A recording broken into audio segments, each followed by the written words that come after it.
Hey guys, it's Oluvids, and today I want to ramble about some of my thoughts on Yozora and some of the stuff we see from it in terms of the Kingdom Hearts 3 DLC cutscenes. If you end up enjoying this video, be sure to leave a like, subscribe, and let me know what you think, or if you found anything that I missed in the comments. So this takes place after Sora spammed the power of waking and vanished from the world that he lived in. Also, while Sora's looking at his hands, mainly thinking of his body still together, you can see that he's actually looking more detailed than he usually looks. It seems like they're using either a different model or some different textures to change how it looks a bit. I think this indicates that he's not in his original reality anymore.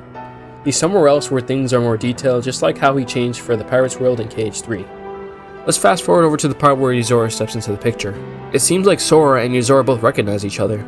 Sora having seen him in Toy Box, and Yozora just mainly heard of him. This is also the part where Sora starts to question if he's in the real world. He figures that maybe Yozora is real since the nameless star who's in the normal Fallen World talked about him. I also think that when Sora wanted to ask Yozora something earlier, I think it might have been about her. Anyway, Yozora hears this and says that this isn't the real world, but he is here. I thought this was strange at first, because I believe that Sora was mainly wondering if he was inside a video game, like when Xehanort threw him into one. I thought that it doesn't really make sense for Yozora to know what world is real and what's not, unless he was either originally from Sora's side of things, or if he was just self-aware that he was inside a game. Though I think there's actually a misunderstanding between the two characters here. I think that Yozora is talking about the Dreamscape. And if you don't know what that is, check out this video and then come back here. But basically, I think Yozora is saying that no, this isn't the real world, right now we're in the Dreamscape. However, I'm not an illusion or a dream, I'm really here. And neither of them are really being specific when they talk about these things, and that's what caused the miscommunication. Anyway, after that, Yozora says that this isn't what he really looks like, and also asks how Sora is even able to recognize him. After that, he asks Sora why he's using the name Sora. And there's actually a lot to unpack here, using certain scenes and images from earlier in KH3. So the first thing I want to talk about is the fact that the silver-haired Noctis is not even what Yozora actually looks like. Now, from what we've heard from the Nameless Star, some weird body or heart snatching and swapping has been going on. She said that she's no one's heart anymore because someone took her name and everything about her. She also notes that the one that her heart is planning for has been changed beyond recognition, and that his heart's been replaced with another's. The interesting thing for me here is that she says that if he were to regain his old self, he'd be distressed by her absence. This makes me wonder if he even remembers his old life. He knows his old name is Yozora, but he'll only be distressed if he regained his old self? You'd think that if he just swapped bodies, then he'd still be distressed at her absence, but I don't know. It's possible that he's been inserted into another person's life, and maybe other people are telling him to save Sora, or maybe another heart or someone else is telling him to. We don't know if the Nameless Star is actually named Sora, but we all know that the possibility is on the table. From the way he's talking, he really only has heard of Sora and doesn't know or remember them. In terms of Yozora's appearance, there's actually been some comments throughout the game about it. In Toy Box, Rex says that Sora looks just like Yozora. Meanwhile, if you look at him, while his clothes are in the same style as Sora, really he looks more like Riku. And we wouldn't be the only ones to say this. In one of the loading screens, Sora actually says that he looks more like Riku as well. However, I think it's still possible that maybe Rex knows more context than we do. On the cover end of the trailer of Verum Rex, we see that Riku looking guy. But what if in the plot of the Verum Rex game, the identity shift still happens? For all we know, Rex could be talking about Yozora's original form.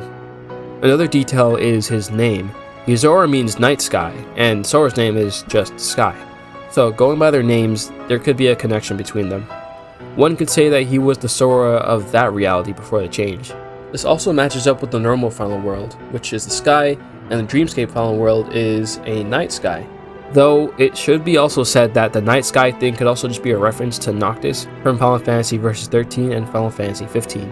His name's also Night Sky, but just in Latin. The last thing he says before the fight is that if he really is Sora, then his path is clear, and that he accidentally wandered into his place. And then he's told to save Sora. Sora's confused because he's like, well, if you're trying to save me, why are you pulling out a crossbow on me? Of course Yozora doesn't elaborate, but from how he said time to end this, I'd imagine that maybe saving Sora is the key to fixing everything in his current situation. In the bad ending, he turns Sora into a crystal. But the interesting thing is that he still says, I will save you, which implies that his work still isn't done. I wonder if this means that there's more steps to the plan of saving our Sora, or if he maybe vaguely remembers the Nameless Star, and crystallizing Sora is the first step in saving her. On the flip side, in the true ending, Sora wins and Yozora says his powers aren't needed yet and fades away. And of course, he doesn't elaborate on what that means. But he does have some sort of special power. I don't know if he means going into the Dreamscape or turning people into crystals. Who knows? Regardless of the ending, he'll wake up in the car, though the true ending is more of an extended version of that part. Apparently he, or the person he is now, is a commander of some sort, probably in the military or something. This scene, as I'm sure you all know, is inspired by Final Fantasy Versus 13. In that Final Fantasy trailer, the driver mentioned that there's something impressive in relation to the Empire's airships over the city. For anyone who doesn't know, the Empire is more tech-based and Noctis' kingdom is more magic-based, so for them it's impressive to see all that technology flying around. In the secret ending for KH3, the driver says the same thing about how something's impressive, and Yozora does look in the same direction as Noctis did. However, it doesn't actually show us what he was looking at, if anything at all. We also don't know what the driver is talking about here. Is it the Dreamscape or is it the mechs? I don't know if Verm Rex has airships, but they do have mechs, which could be the stand-in for the Empire being more tech-based rather than magic. And yes, I really am suggesting the driver could know more about the Dreamscape. The driver may actually be someone we already know from the Kingdom Hearts series. His hair and his voice matches up with the gambler Fate himself, Luxord. Not Luxord, Luxord. He's one of the few organization members who still has no backstory or even a somebody name. He's definitely someone special too, because Xemnas mentioned something about the Keyblade being within him, Demyx, and the two from Union Cross. Not only that, but we had Luciu, the guy who's playing 4D chess, even wondering, like, bro, who is this guy and why does he know so much? And lastly, if you remember his death scene from KH3, he gave Sora a wild card, which might be useful. Is it possible that Sora ended up in another reality because of that card? Who knows? But I don't want to say it's confirmed yet, since they technically didn't name drop him, but if it is really him, then he's in Quadratum right now, since this cutscene is, of course, post KH3. It's possible that we really will see him in KH4. The last thing in the secret ending is Sora and Yozora saying the beginning line from KH1 about having strange thoughts lately. This definitely pushes the idea of him being more aligned to Sora than Riku, in terms of who he really is. Alright, the last thing I want to talk about is definitely just a small detail I noticed, but I have no idea if it's supposed to mean anything or not. Yozora has two different eye colors. Heterochromia is of course something that actually happens in real life, so it could just be part of his design. But he's got one blue eye and one red eye. I wonder if the eyes indicate the fact that he's not fully himself. Maybe half of himself and half of someone else. The red could actually be his original eye color, because that would match Noctis' eyes in his first design.